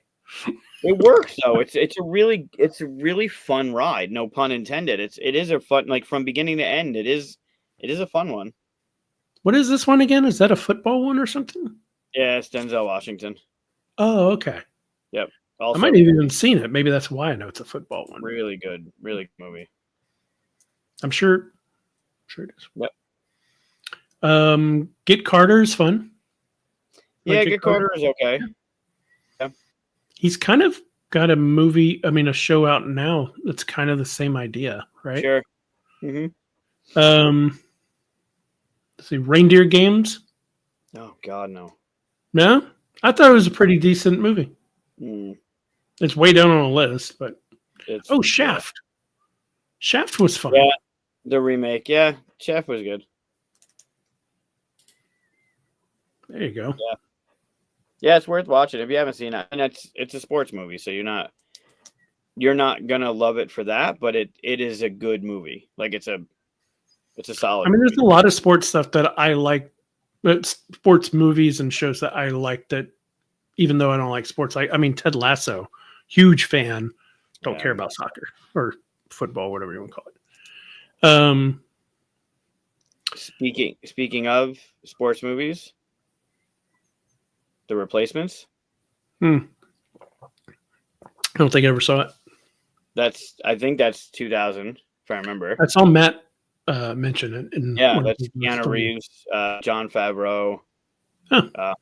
The players' union goes on strike, so they get a whole bunch of replacements so they can continue the season. And it's a bunch. It's like Bad News Bears, kind of bunch of misfits trying to play, but it's good. There's some memorable scenes in that movie that they're fun. That's cool. Yeah, I mean, I'm not above watching sports movie. I mean, League of Their Own and stuff like that. Amazing movie. Yeah. In fact, here's a really bad one that is technically a sport, I think. Ready to Rumble. Did you ever see that movie? Ready to Rumble. Yes. So it's David Arquette with some other guy I've seen on other stuff. And it's about wrestlers. So it's a really bad movie. But for whatever reason, it was one of those bad movies that clicked where I thought it was hilarious. And I'm sure it's not anymore. But David Arquette and his buddy decide that they're going to go see a wrestling match or something. And they think wrestling's real, right? So they go, they have an adventure. It's, to get to where they're going and stuff. And they're going to go save their wrestler who got fired or whatever. It's really not good, but there's some funny stuff in it. If you're a wrestling fan, I understand there's wrestlers in it. I'm not a wrestling fan. Okay. But I still think it's kind of funny. But okay. So. Yeah, I don't know that one. That's kind of sports related. Sure. Yeah. Wrestling's a sport. Sure. I mean, they still take hits like that. They're taking a chair to the head, like it hit. But it's also, but it's also like drama in between, right? It's sure, but I mean, it's a show that you're watching more than a sport. It's scripted for sure, but like them like what they do is, I mean, they are athletes. Oh, sure. Yeah, you'd have to be to do all that stuff, but yeah. Me, Myself, and Irene. Yeah. That's your Grinch, man. Yeah, it was. There were a okay. couple lines in it. It's not my favorite of the bunch, but Was Dodgeball this year? I missed that if it was, because I did like Dodgeball. Serenity was this year? Serenity wasn't 2000, was it? Ooh, that'd be high up on the list if it was. That can't be right. Dodgeball? Master and Commander, that was the Russell Crowe one, right? Oh, Serenity is 2005. We're just talking about the year 2000, not all of 2000s. Okay. Serenity's a good one. Freaking me out. I was like, oh my God, did I miss Serenity? Start the show over. Let's see, Batman Beyond: Return of the Joker. Yeah. I don't think it came out in theaters though, but I mean it is a movie. DVD. Yeah, we talked about Dude. It's pretty good. I'm very partial to Batman animated and Batman Beyond. Batman Beyond it's really, really well done. Yeah, Batman Beyond is really. I hope they make that movie someday. Yeah, I hope so. I mean, the hope was to have Keaton come back and then play Old Man Bruce in the live action Beyond, but the whole Ezra They did thing, that with Flash, yeah. Yeah, that sucked. So yeah. Shanghai Noon, decent movie. That was fun. Yeah, Jackie Chan, it was a good one. Yeah, I actually think I like the second one better, where they were in the UK. Yeah, then the first one. Yeah, I think so. Yeah, Chocolat. I mentioned that one. That's a good one. I think the only one on this list I haven't talked about, and it's funny. I put a lot of spaces to put it as far down the list as possible. But Battlefield Earth came out that year. Oh God, it's such a bad movie, it's amazing how you take actors who are generally really good, especially Forrest Whitaker. Yeah. And you put them in that movie, and oh my God, it's so bad. Yeah. Oh, it is very bad. Yeah. But I thought I'd mention it because it's such a bad movie. It's like one of the worst movies I've ever seen. It's pretty bad. I remember I only watched it the one time, and I still remember it being very bad. Yeah. There is one you haven't talked about. Yep. Road trip. All the other ones on my list you hit, except for one that I think is a really good feel-good movie. It did not come out in theaters. I think it went straight to DVD. But the Tigger movie. Oh, I never saw it. It's really good. He's trying to find it's more about Tigger, and Tigger's trying to find more like him. Oh. So it's got that feeling of like, who am I and where do I belong kind of thing, and then everyone in the woods kind of bands together, and it's a really good feel-good movie. If you haven't watched it, it's fun to put on like a rainy day or whatever. You have nothing else to do, but it's a feel-good. It's a good one. Winnie the Pooh was just never part of my childhood, so I have no nostalgia or anything like that connected to it. So yeah, it's just classic, and it was more. It's obviously modern because it's out in 2000, and whatever. But the message behind it and the way that it delivered itself, and it had that cleverness, but it also had that impact. It was really well done. Yeah, cool. Yeah, 2000 is pretty good. Yeah. We'll see. Next time we cover movies, we'll see 2001 and see if that got better. I was surprised. I thought after 99, the next year would be like kind of a letdown. But there's a lot of good stuff this year. Yeah. Yeah, I think it was 99. 99 was a little better, but 99 was definitely better. But I think it still continues to be good as the years kind of progress. Yeah. Yep. Oh, that's good. All right. So now, I got a little quiz for you. God, this is gonna Okay. So the quiz is this. If you missed the first part of it, I have a nice little quiz for you. I have the first line spoken after the 42-minute mark of every single Star Wars movie. I'm going to read the line to you, and then you tell me what movie it is. Now, what Yeah. what are the parameters here? Are they just the live actions, or are you bringing in? Just the live actions. I didn't bring in the animated one. And it's just the movies, the 1, 2, 3, 4, 5, 6, 7, 8, 9. It's all the live action movies. So Solo and all right. All right. Now, because you can track that pretty well, when you get one wrong, I'm just going to tell you it's wrong and not which one it was. Otherwise, the last one you'll just be like, it's this before I even say. There's not that many of them, right? I hate you. All right. But you should be able to get a good chunk of these. There's Sure. some that I'll be really impressed if you get them because it's, I'm not in control of what they say at the 42-minute mark. All right. But some of these I'll be pleased. I was pleased with. All right. So here's your first one. All right. Mm-hmm. Please ask him to stop the fighting and let diplomacy resume.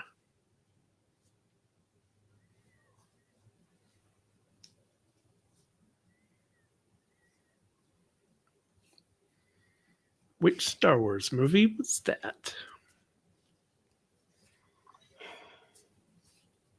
In Two. comments. Clone Wars. Incorrect. Great. Good start. I'm still All right. trying to go over all the other movies. Rogue One. I don't like you're writing stuff down. Comments also got it incorrect. Same way as you. Yeah, I thought too. All right. Let's move on to the next one. Hey, some moof milker put a compressor on the ignition line. 4. Incorrect. Come on. Wow. 4. Incorrect in the comments as well. All right. Let's go to the third one. Clone Wars Season 1, Episode 3. We're just doing movies. If you are guessing in there, then put the number before it because this is a little delayed. I don't know which one you're answering. So this is the third question. So put number 3 and then you're Wait, are you counting the Clone Wars animated movie as a movie? No, because it's not live action. live action. All right. Number 3. He is anxious to meet you. That's a tough one. Admittedly, that is a tough one.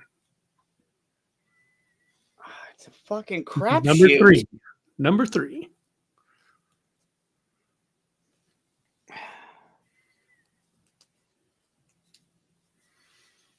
Episode 9. Incorrect. Great. You are not doing well. No, well, I mean, how? Evan got it in the comments. I won't say it. Don't look at the comments. Well, I already did. Okay. Well, don't do it again. All right. Here's your fourth one. It's 2 people talking. I gave you more than one line. The first line is, then tell me. Right? So I gave you the second line, which is, I had a vision. Oh. Force Awakens. 7. Incorrect. Wow. And you call yourself a Star Wars fan. Oh, man, I'm going to pay you back so bad. So bad. Incorrect, Evan. How is it not? Who had a vision? Incorrect, Eric. All right. Here is your fifth one. Is Darth Vader my father?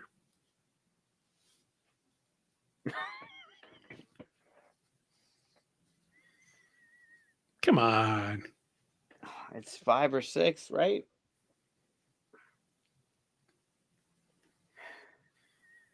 6. Correct. Has to be. It can't be 5 because It's when Yoda's dying and Luke when is Vader talking to him. Yep. Right. Is All right. Darth Vader my father? Your father is. Yeah. All right. 6 is. All right. You got one. Fuck. Shit. Yep. All right. I see the comment. I see what you meant. All right. Number, what are we doing here? Number 6.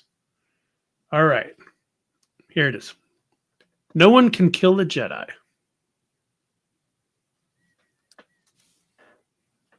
1. Episode 1. That's young Anakin. Correct. That's Anakin talking to Qui-Gon. Yep. I wish that were true. All right. How about this one? This is number 7. You got that faster than the comments could. So here's number 7. Yeah. Evan says your baby. There was nothing you could have done, Luke, had you been there.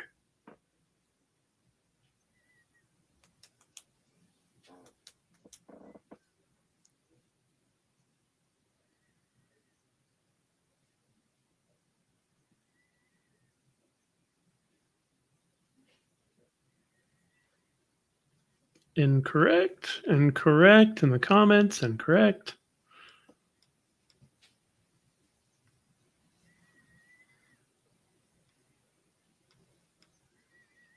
I'll go over each one at the end so everybody knows what they are. So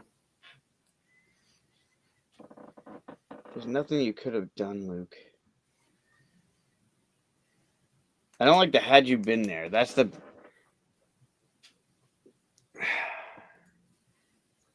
Is it 5? It's not 6. 4. He's too busy bitching and complaining about everything. Nope, all wrong. I'm gonna say 5 because I can't think of it. Incorrect. Great. 8. Ah. All right. Here's number 8. The Alliance, the Rebels, whatever it is you call yourselves these days, all it's ever brought me is pain.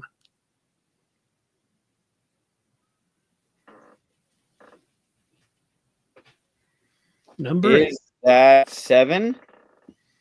Incorrect. Ooh, not doing well. I can't. You are gonna. I hate you. I thought you'd do a little bit better. I'm just saying. Oh. I didn't set you up. It's so hard. All right, so number 9. I'm the guy that used to mop it. Fucking hell. Uh,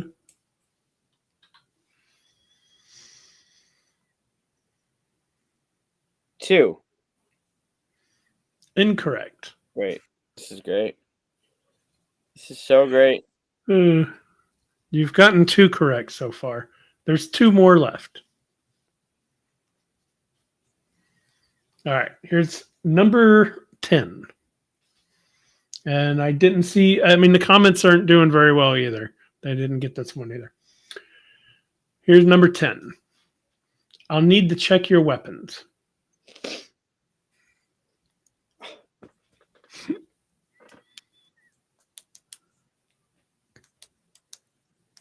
I'll even give you the line afterwards.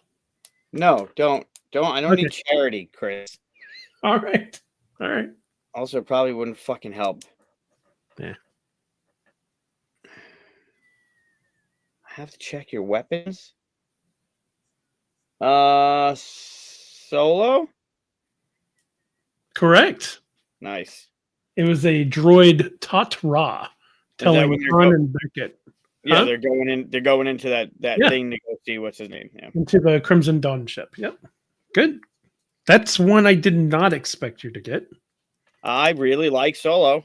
Yeah, it's a great one. Don't need your charity. Yeah, good quote. Yep, I said it. The next one was "It's all I got." Was Beckett putting his weapon down? I don't even have that written down, but I That thought wouldn't have helped at all. The check your weapons thing, put it in a couple Yeah. spots, but that was it. All right, here's your final one. Oh God. Okay. No, R2, you stay put. Uh,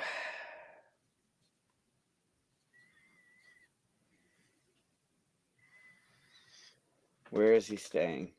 Number 11, guys, if you want to guess it. Incorrect, Evan.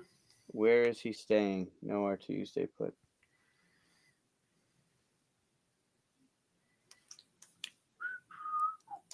Is that no?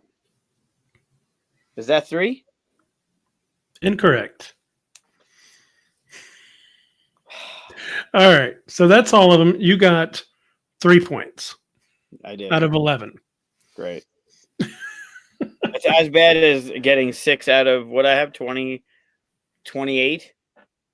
Evan knows what the last one was.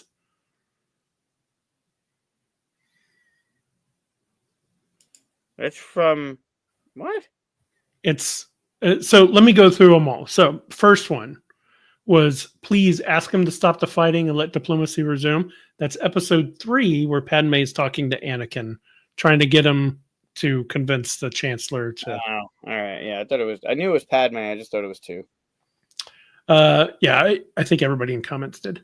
The next one was, hey, some moof milker put a compressor on the ignition line. Was Han Solo when he first walked into the cockpit of the Millennium Falcon in episode 7. 7. All right. Moof milker. The next one was he is anxious to meet you. Was Tan Wei to Obi-Wan Kenobi on Camino when he got there. The tall Caminoan. Yeah. I know. That was such a. I was like, oh, that's a tough one. That's episode 2. So, the 2-liner, then tell me, I had a vision, is Finn and Rey on episode 9. All right. Well, I had the characters. Yeah, you did. Yeah. Yeah. I think you said 8 for that one, right? Yeah. I thought that was 7. Force Awakens, but yeah. Oh, okay. The next one is Darth Vader, my father. You got Right. Luke talking to Yoda on episode 6. The next one, no one can kill a Jedi. You also got episode 1. Yeah, I thought I was turning a corner at this point, and it was into a dead end. Then this one was the one I was surprised you didn't get. There was nothing you could have done, Luke, had you been there. Is it 8? No, it's episode 4. It's after he comes back from seeing his Uncle Owen and Aunt Beru killed. Obi-Wan Kenobi tells him that. He walks up to him while C-3PO is burning the bodies.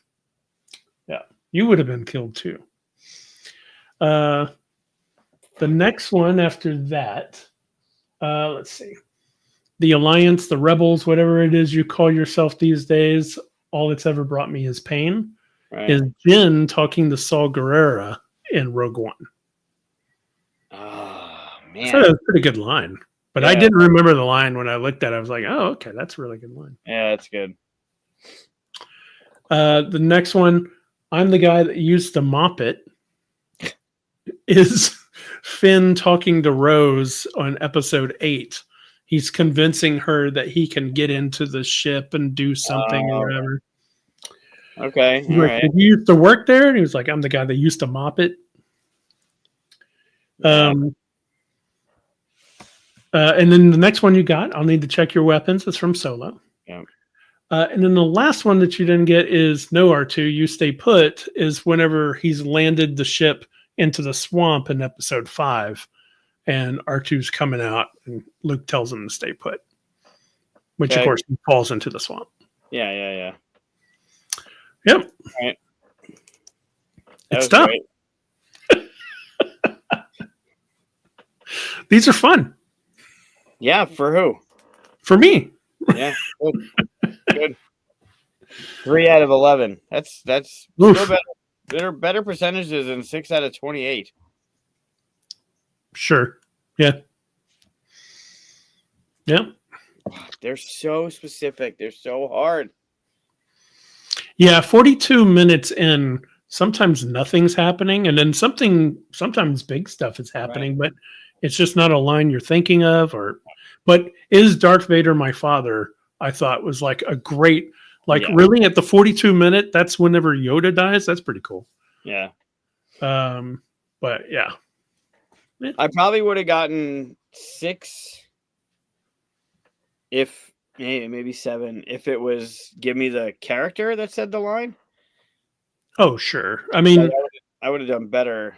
That's the problem with this, is that any little hint or something could tip the scale real easily. Yeah.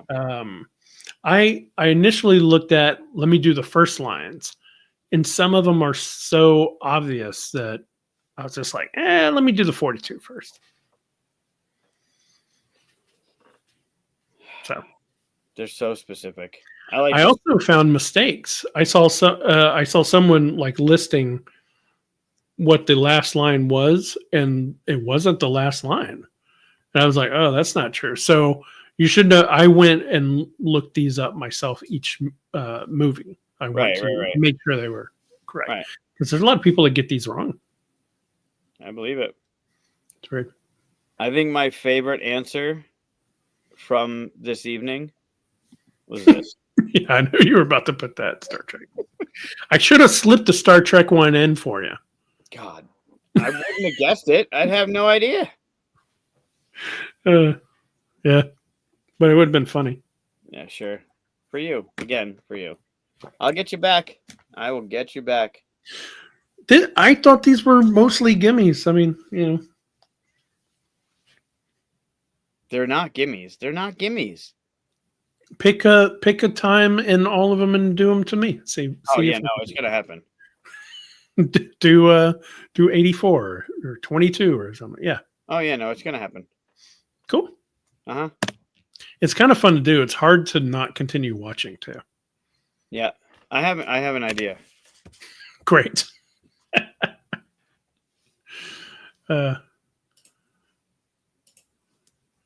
Well, that was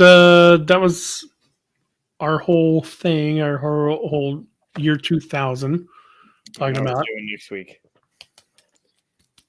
What was that? I have a trivia question for you next week. Great. Just one question? Trivia question segment. Trivia questions? I don't know. Trivia the Revenge. Oh yeah, episode 2, the Revenge. Yeah. There will be 11 questions. Revenge of the Michael. Yeah. There are 11 questions. Be ready. I already got it. Great. All right. Is it the exact order of what I just asked? Because I still have it up. If that's. It will be the exact. Yeah, the exact same. Yep. Let's read them off. Yeah. All right. So, thanks for watching, everybody. Let's. I know it's hard, but those are really. I do enjoy those. They're good. Let's see. What are we doing next week? Do we already know? I'm going to torment the shit out of you. Well, besides that, I mean that's every week. Is it raining out? I don't know. We're in different states. If it's rain, it's absolutely. I hear it on the outside of a concrete wall, like it's pouring out. Wow. Yeah. Yeah. Good to see you. Happy birthday again, Evan. Have fun, Evan. Thanks for hanging out and chilling out with us again on a Monday. Yeah, yep. It is. It's brutal out right now. Wow. All right. Well, let's end the show before you lose. Oh, yeah, my internet will kill it. I hope my windows are shut. Jesus. All right. Thanks for watching, everybody. Have good motivators for the rest of the week. Yeah, don't pop your top. Bye, everybody.